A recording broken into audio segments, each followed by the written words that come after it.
पहले अदानी जी के हवाई जहाज में मोदी जी जाते थे, अब मोदी जी के हवाई जहाज में अदानी जी जाते हैं।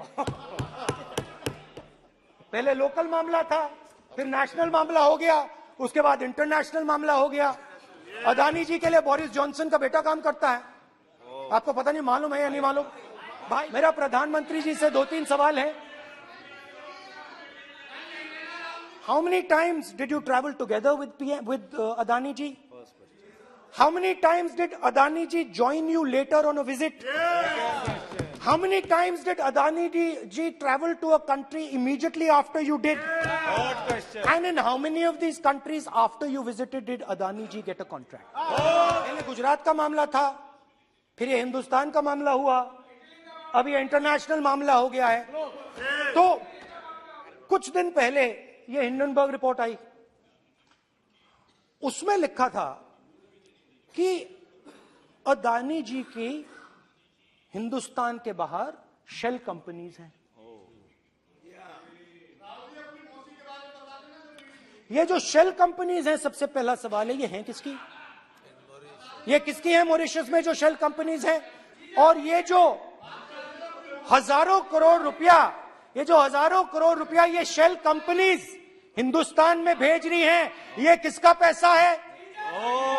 और क्या ये काम अदानी जी फ्री में कर रहे हैं? अब मैं ये सवाल क्यों पूछ रहा हूं? क्योंकि अदानी जी स्ट्रेटेजिक बिजनेसेस में काम करते हैं। अदानी जी हिंदुस्तान के पोर्ट्स को डोमिनेट करते हैं, अदानी जी हिंदुस्तान के एयरपोर्ट्स को डोमिनेट करते हैं, और जैसे मैंने कहा अदानी जी हिंदुस्तान की डिफेंस इंडस्ट्री में बहुत जरूरी रोल प्ले करते हैं। तो मेरा पहला एक छोटा सा सवाल है कि जो शेल कंपनीज हैं, इनके बारे में हिंदुस्तान की सरकार ने कोई सवाल नहीं उठाया कि ये कौन लोग हैं, ये किनकी कंपनीज हैं? ये स्ट्रेटेजिक मामला है, पोर्ट्स का मामला है, एयरपोर्ट्स का मामला है, डिफेंस का मामला है, और जो कंपनी इन स्ट्रेटेजिक एरियाज में काम कर रही है उनके बारे में आपको मालूम ही नहीं। ये नेशनल सिक्योरिटी का मुद्दा है, आपको मालूम ही नहीं कि ये शेल कंपनीज किसकी हैं, कितना पैसा आ रहा है, किसका पैसा आ रहा है। तो एक बहुत बड़ा सवाल है, ये पैसा किसका है, ये शेल कंपनीज किसकी हैं, और ये हिंदुस्तान की सरकार की जिम्मेदारी है ये पता लगाना ये किसकी शेल कंपनीज हैं और ये किसका पैसा अंदर आ रहा है। JPC, we want JPC.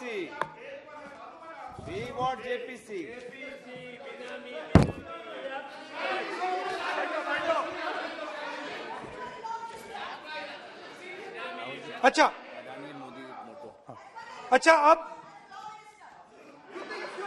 अब चलिए छोटा सा बजट के बारे में बता देता हूं। 2022 में अदानी जी अनाउंस करते हैं कि वो $50 बिलियन इन्वेस्ट करेंगे to build the world's largest green hydrogen ecosystem. और इस बजट में बीजेपी की सरकार निर्मला सीतारमण जी कहती हैं हम ग्रीन हाइड्रोजन के लिए बहुत ह्यूज इंसेंटिव्स देंगे, 19,700 करोड़ रुपए हम ग्रीन हाइड्रोजन के लिए देंगे, मतलब अदानी जी को देंगे। अदानी बजट में अदानी जी के लिए 50 नए airport, coastal shipping, horticulture, grain storage, ये सब काम आप कर रहे हैं। तो मेरे सिर्फ कल प्रधानमंत्री जी कल भाषण देंगे, मेरे उनसे 2-3 छोटे से सवाल हैं। मेरा प्रधानमंत्री जी से 2-3 सवाल हैं।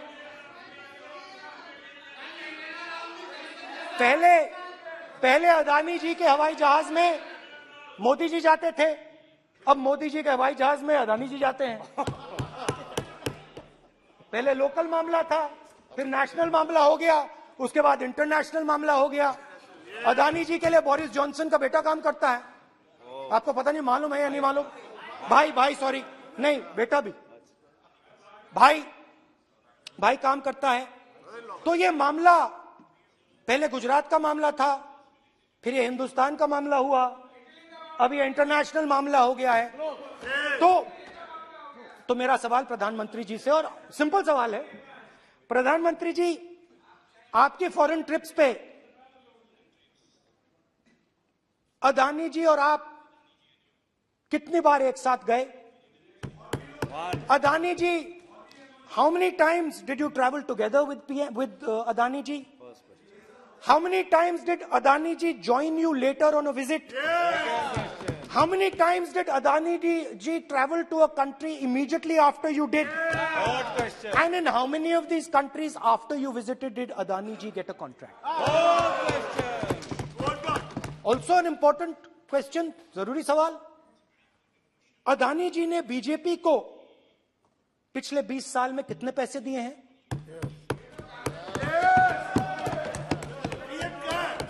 इलेक्टोरल बॉन्ड्स में कितना पैसा दिया है?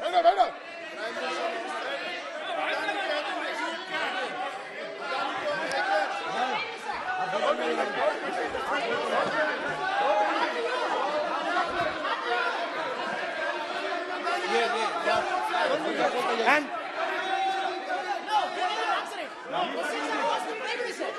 questions are posed to Prime Minister, please. Sir, खत्म करने दीजिए सर. Concluding. Sir, concluding. और बहुत सुंदर तरीके से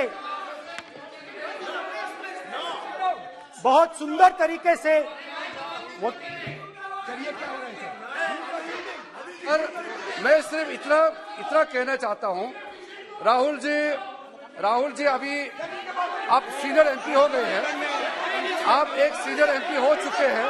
हम लोग एक्सपेक्ट करते हैं कि इस सदन का सदस्य होने के नाते जो भी बातें आप करेंगे गंभीरता से आप बात करेंगे. बाहर आप जो भी भाषण देते हैं हम लोग उसको रोक नहीं सकते हैं. इस सदन के अंदर में जो भी बात कही जाती है पूरा गंभीरता के साथ, प्रमाण के साथ कहे जाना चाहिए. ये परंपरा है. और राहुल जी ने कहा कि प्रधानमंत्री विदेश घूमने जाते हैं. तो मैंने आज वो जो युवाओं ने मुझसे सवाल पूछा था कि अदानी जी की इतनी बिजनेस एक्यूमेंट कहां से आई, इतने अलग अलग सेक्टर्स में अदानी जी ने कैसे सक्सेस प्राप्त की, अदानी जी के बारे में पूरी दुनिया को स्टडी करनी चाहिए, हार्वर्ड यूनिवर्सिटी को स्टडी करनी चाहिए कि पॉलिटिक्स के बीच में और बिजनेस के बीच में कैसा रिश्ता होता है. India is a case study and prime minister Narendra Modi should be given a gold medal in this. Now बहुत अच्छी तरह बीजेपी के जो पिछले स्पीकर थे उन्होंने मेरे भाषण को इनकैप्सुलेट किया मेरे लिए.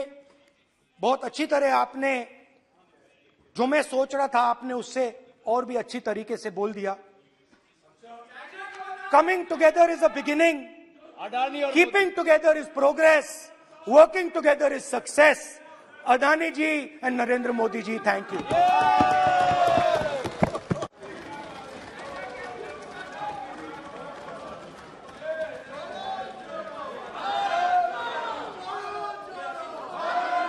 भारत जुड़ा हुआ है, चिंता मत करो. श्रीमती कनिमोजी, माननीय सदस्य मैं आग्रह कर सकता हूं, सदन आपका है.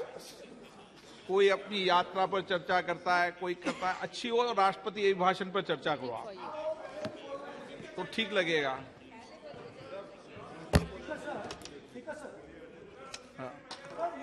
ये एक बात पे चर्चा नहीं हुई है, ये अलग अलग इंडस्ट्रीज पे, अलग अलग बिजनेसेस पे और इंटरनेशनल अफेयर्स पे डिस्कशन हुआ है. नहीं, एक मिनट प्लीज बैठिए. नहीं, प्लीज बैठिए. पर अपन को सदन के बाहर ये भी टिप्पणी नहीं करना चाहिए कि अध्यक्ष महोदय माइक बंद कर देते हैं या हमें नहीं दिखाते. ये भी टिप्पणी करना उचित नहीं है, क्योंकि सर अध्यक्ष जी बट रियलिटी है, आप माइक बंद कर देते हैं. आप एक मिनट नहीं, एक मिनट प्लीज बैठे, प्लीज आप बैठिए, मैं बैठा हूं ना. प्लीज प्लीज बैठिए। नहीं, मेरा है कहना, आप पूरे समय बोले, आज नहीं, आपका आप बोल लें फिर।